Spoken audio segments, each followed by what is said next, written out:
অনেকের বিরুদ্ধে ঋণ খেলাপের অভিযোগ ছিল এবং তারা আদালত থেকে স্টে অর্ডার নিয়ে তারা নির্বাচনে অংশ নিয়েছেন এবং নির্বাচন কমিশনেও অভিযোগ উঠেছে যে তারা অনেক ক্ষেত্রে ছাড় দিয়েছে, শিথিলতা প্রদর্শন করেছে। এছাড়া দ্বৈত নাগরিকের বিষয় নিয়েও অনেক প্রশ্ন উঠেছে।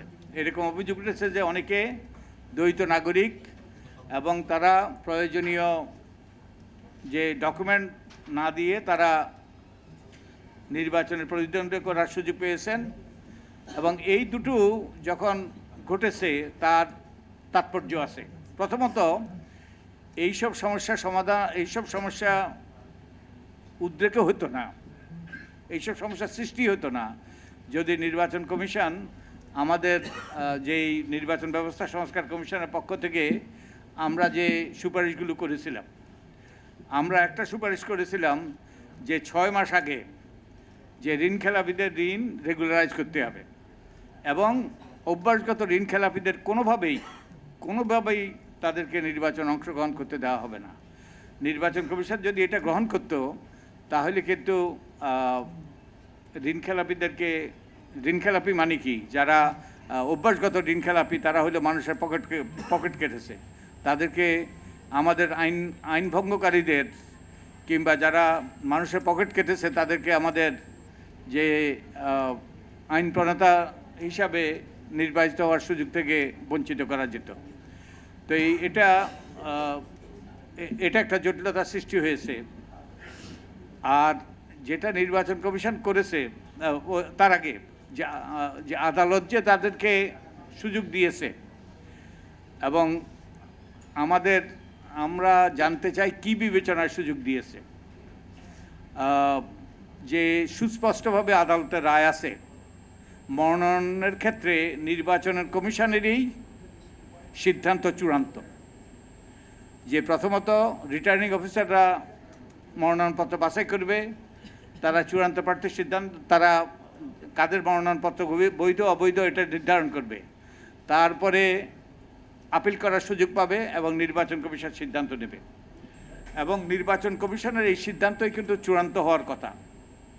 আদালত শুধুমাত্র দুটো ক্ষেত্রে আমাদের উচ্চ আদালতের রায় আছে, আদালত শুধু দুটো ক্ষেত্রে, একটা হলো কোরাম নন জুডিস এবং ম্যালিস ইন ল, অর্থাৎ নির্বাচন কমিশনের এখতিয়ার বহির্ভূত এবং বেআইনি সিদ্ধান্তের ক্ষেত্রেই শুধুমাত্র আদালত ইন্টারফেয়ার করবে।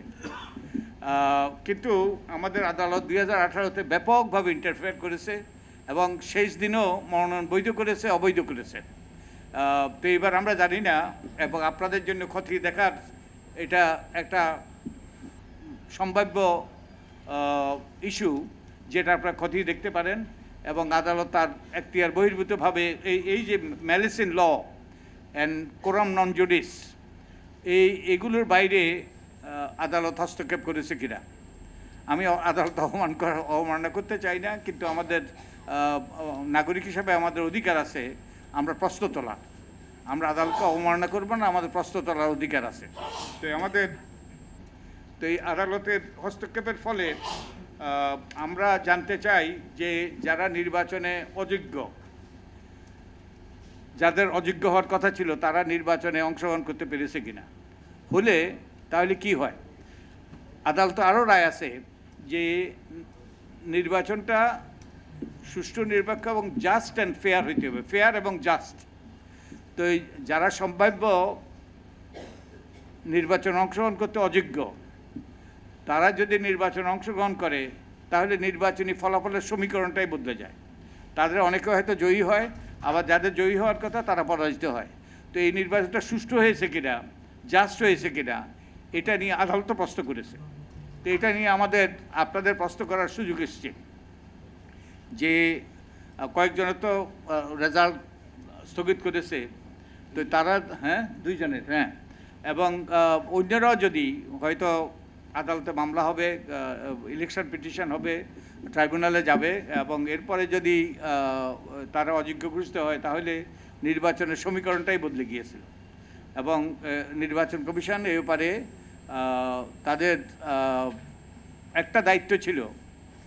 নির্বাচন কমিশন যখন এরকম প্রশ্ন উঠে তখন নির্বাচন কমিশন তদন্ত করতে পারে, তদন্ত করে এই ফলাফল বাতিলও করতে পারে, আবার নূতন নির্বাচনের তারা নির্দেশও দিতে পারে।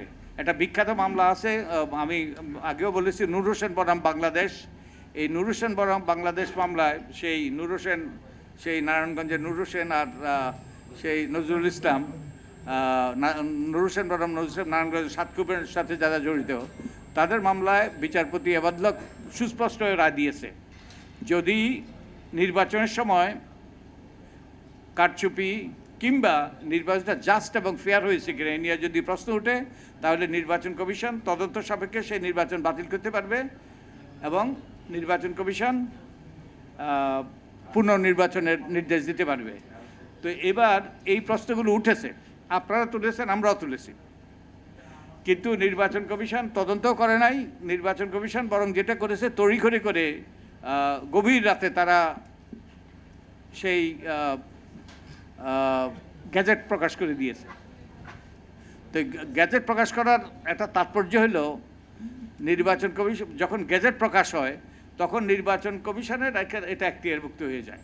তারা হাত মুছে নিয়েছে, তাদের আর কোনো কিছু করণীয় নাই। ওটা ইলেকশন পিটিশন এবং ওটা ওই যে আদালতের এই যে কি বলে এটাকে, যে ট্রাইব্যুনাল, এটা সিদ্ধান্ত হইতে হবে। নির্বাচন কমিশনের আর কিছু করার নেই। কিন্তু যেটা নির্বাচন কমিশনের করা উচিত ছিল, যেহেতু এই প্রশ্নগুলো উঠেছে তড়িঘড়ি করে, এবং আমরা নির্বাচন কমিশনে অনুরোধ করেছিলাম যে নির্বাচন কমিশন এগুলো তদন্ত সাপেক্ষে এই ঋণ খেলাপি, তার বিল খেলাপি, ঋণ খেলাপি এবং দ্বৈত নাগরিক এবং অন্যান্য যেসব ক্ষেত্রে অযোগ্যতা আছে সেগুলোর ব্যাপারে তদন্ত করে সিদ্ধান্ত নিয়ে তারপর যেন এই যে গেজেট প্রকাশ করে।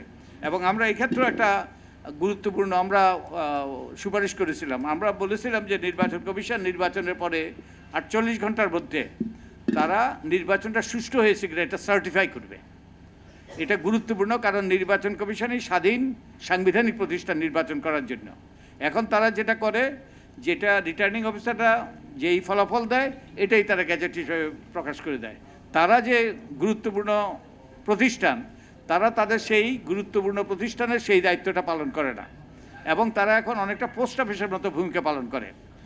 তথ্য আসতো, তথ্য আবার সে চিঠি আসতো, স্ট্যাম্প দিয়ে পাঠিয়ে দিল।